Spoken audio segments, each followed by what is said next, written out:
سلام، خیلی خوش اومدید به کانال بافتینو. توی این قسمت قراره با هم یاد بگیریم چطوری اژدهای عید رو ببافیم. همونطور که میبینید و توی متن نوشتم و چند باری هم توی ویدیوها تکرار شده، کار رو انجام میدیم. رج ششم و هفتم رو ساده بافی میکنیم. برای شروع رج هشتم 12 پای کوتاه با رنگ اولمون میبافیم.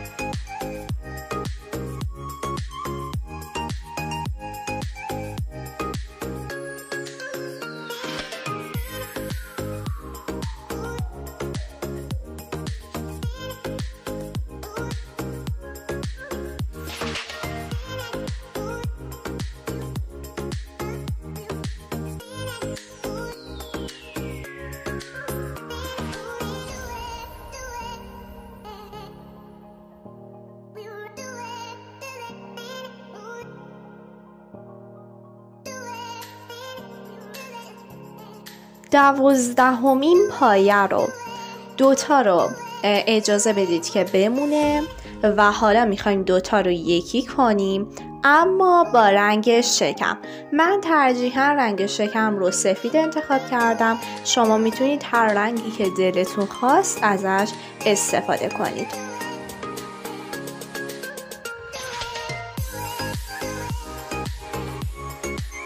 نخ سفیدمون رو وصل میکنیم و 6 پای کوتاه با رنگ سفید ایجاد میکنیم.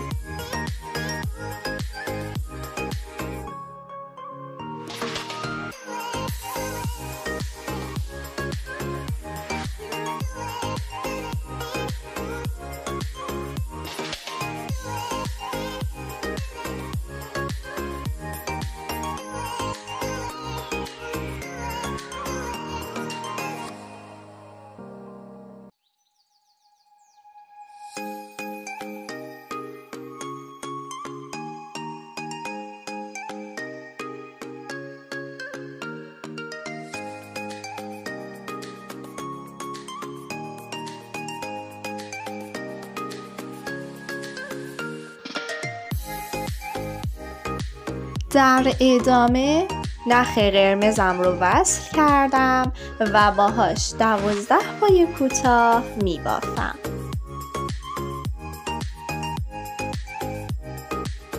رج نهم 11 پای کوتاه. برای بافت شکم دوباره من دوتا رو نگه میدارم، با رنگ سفید یکیش میکنم و حالا 8 پای کوتاه با سفید میبافم.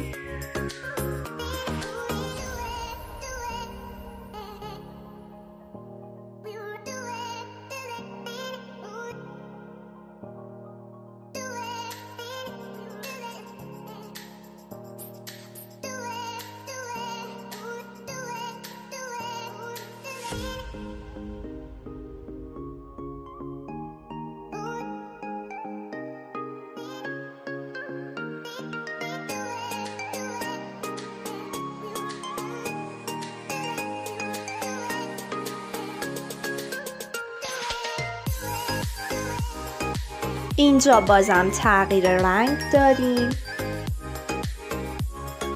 با قرمز یکیش میکنم. یک مقدار نخ رو میکشم که از اون حالت تنگ بودنش در بیاد و 11 پای کوتاه با رنگ قرمزم ایجاد میکنم. برای رج بعد 10 پای کوتاه با رنگ قرمزم میزنم. حالا با رنگ سفید دوتا رو یکی میکنم. دقت کنید که من نخها رو کات نمی کنم، چون این کار باعث میشه عروسک ما دوام بیشتری بیاره. 10 پای کوتاه رو هم با رنگ سفید و 10 پای کوتاه رو با رنگ قرمز میبافم.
یک نیمه شکم اژدها کامل شده، همونطور که براتون نوشتم به صورت متقارن هست و تا رج 13 به این عوامل باید دقت کنید. و در آخر این دایره‌ای که شما مشاهده می‌کنید من اون رو بافتم. البته نخ‌های داخل بافت رو قطع نکردم برای اینکه کار عروسکم محکم تر بشه. برای شروع رج 14 2 پای کوتاه تک، 1 پایه افزایشی و 2 پایه تک رو میبافیم. در مجموع باید 36 پایه کوتاه رو ما داشته باشیم.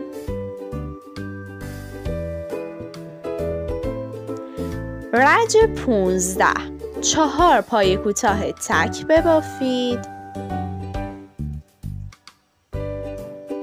و 1 پایه رو کاهشی بدید، یعنی 2 تا نخ رو بگیرید و 3 تا رو با هم یکی کنید. در آخر شما باید 30 پایه کوتاه داشته باشید.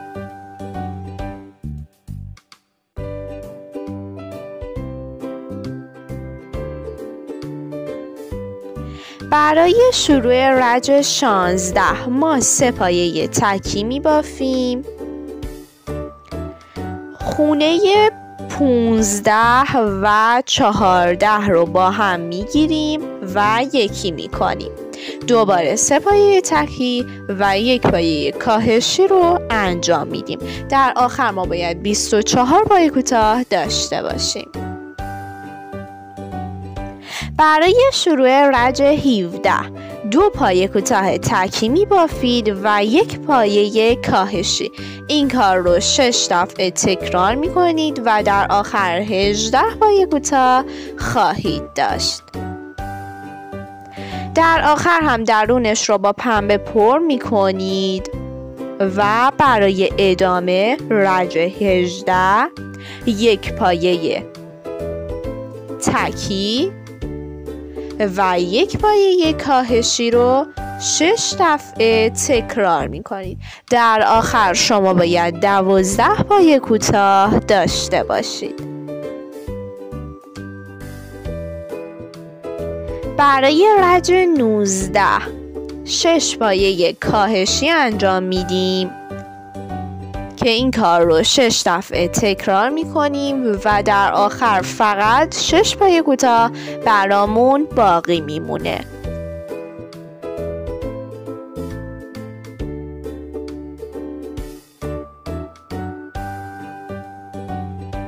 در آخر هم نخ رو بلند کات میکنید، قلاب رو از نخ میکشید بیرون و همینطور که بهتون نشون میدم ما قراره که بافتمون رو کاملا ببندیم.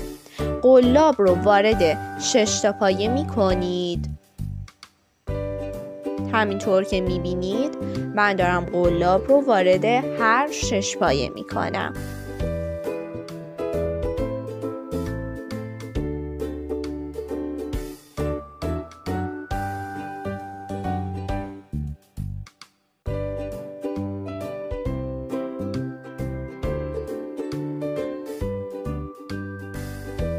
بافت رو محکم میکشید که بالای کارتون کاملا بسته بشه.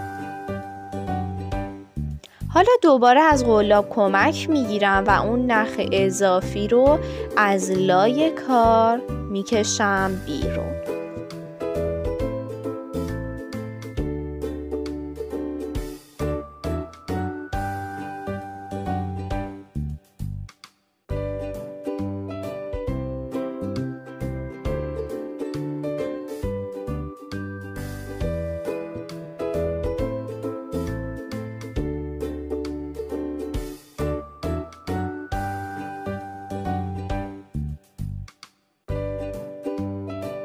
برای جفت شاخ‌ها ما از رنگ پاستیلی استفاده می‌کنیم. حلقه جادویی زدم و 6 پای کوتاه رو توی حلقه جادویی ایجاد می‌کنم. کار شاخ‌ها بسیار ریز هستند، پس بهتره که با دقت بیشتری به ویدیو توجه کنید. در آخر بست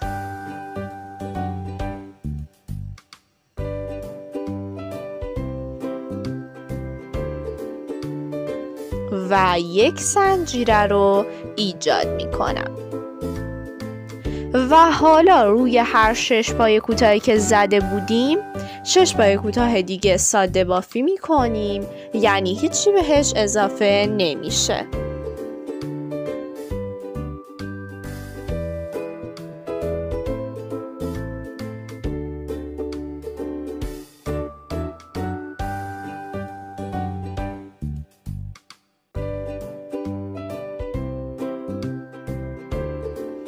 برای رج سوم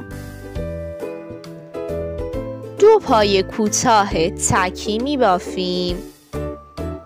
ابتدا بست زدم، 1 زنجیره.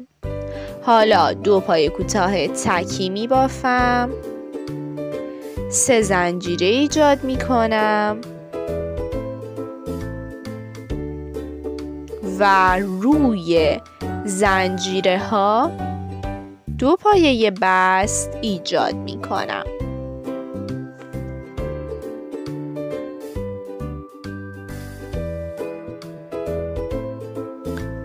در ادامه روی پایه ها 1 پایه کوتاه می بافم و روی بعدی 1 پایه افزایشی ایجاد می کنم. در کل شما باید 5 پایه کوتاه داشته باشید.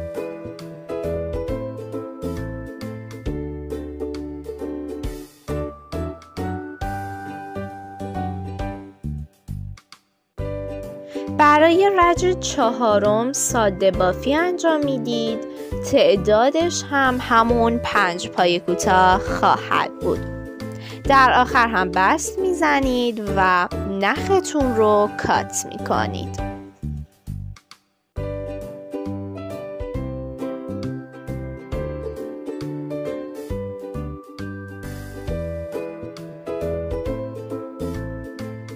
برای بافت بینی اژدها من 5 زنجیره میزنم. از زنجیره 4 شروع میکنم به زدن پای کوتاه. 3 پای کوتاه تکی میبافم. توی آخرین پایه‌ای که برام باقی میمونه 3 پایه افزایشی میزنم، یعنی توی یک خونه 3 بار پای کوتاه میبافم. بافتم رو بر میگردونم و پشت کار 2 پای کوتاه ایجاد میکنم و روی اولین پای کوتاهی که داشتم پایه افزایشی انجام میدم، یعنی توی یک پایه 2 بار پای کوتاه میبافم.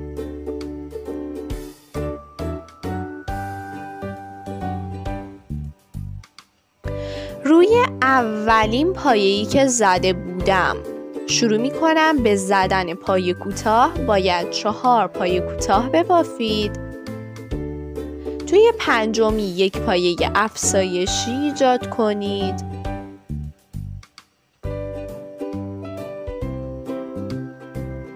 بافت رو بر میگردونید و 4 پای کوتاه تکی می بافید.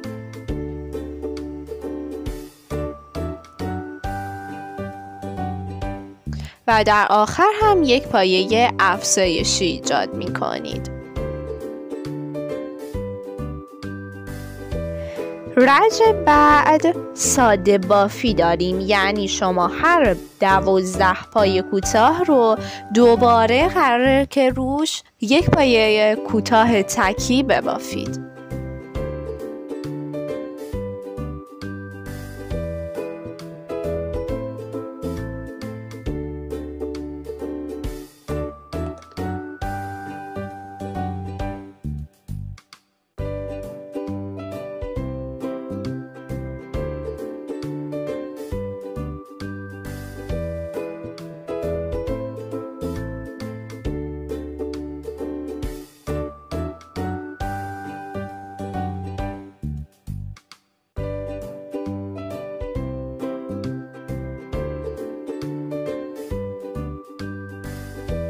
برای بافت دم اژدها شما حلقه جادویی میزنید و توی حلقه جادویی 4 پایه کوتاه ایجاد میکنید. در آخر شما باید 4 پایه کوتاه براتون باقی مونده باشه.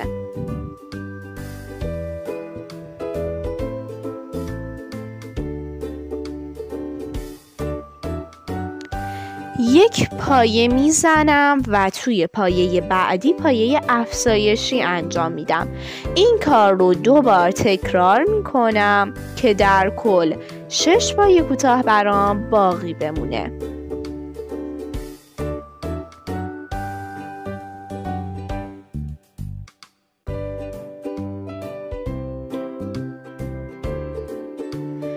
ابتدا نخم رو علامت گذاری می کنم که یادم باشه از کجا شروع کردم و حالا برای رج سوم ساده بافی انجام میدم که باید تعداد پایه هم همون 6 پایه کوتاه باقی بمونه.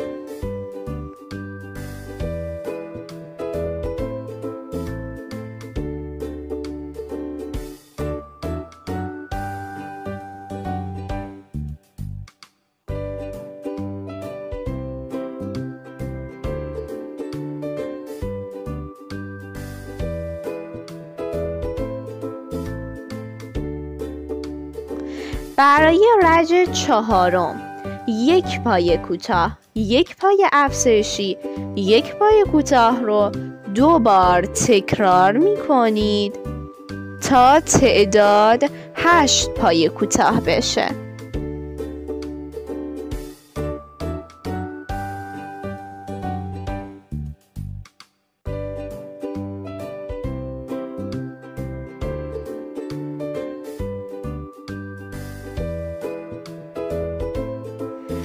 رج 5 1 پایه افزایشی، 6 پایه کوتاه و 1 پایه افزایشی که در کل 10 پایه کوتاه بشه.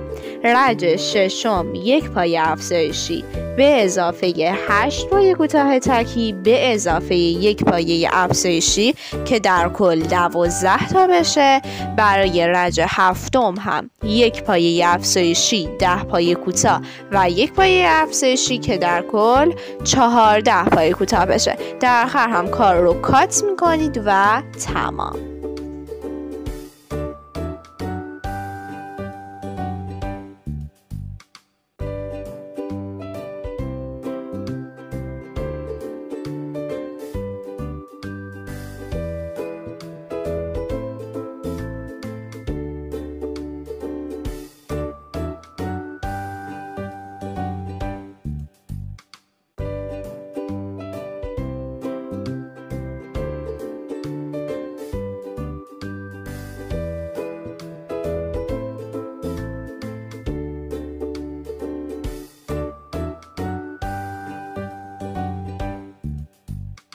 حالا میخوایم خوشه های پشت اژدها رو ببافیم که در مجموع باید 5 خوشه خطی تشکیل بشه. من از رنگ نارنجی یا رنگ زرد کدر استفاده میکنم. 6 زنجیره میزنم. روی زنجیره ها 1 پایه کوتاه، روی پایه بعدی 1 پایه متوسط، روی پایه بعدی 1 پایه بلند ایجاد میکنم. به این شکلی که میبینید مثلثی باید بشه.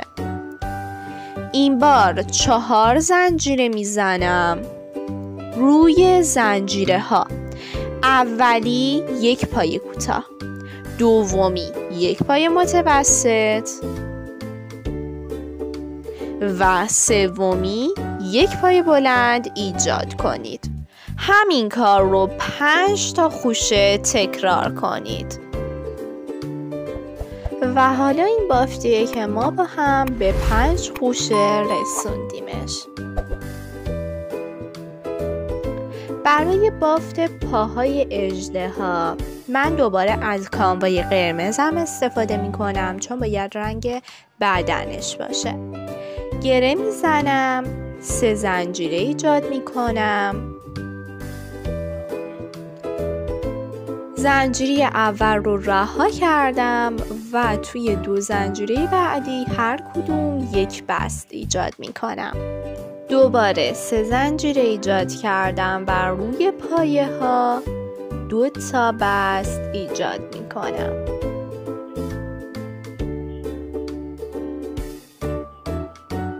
و 3 زنجیره روی پایه ها 2 بست ایجاد می کنم.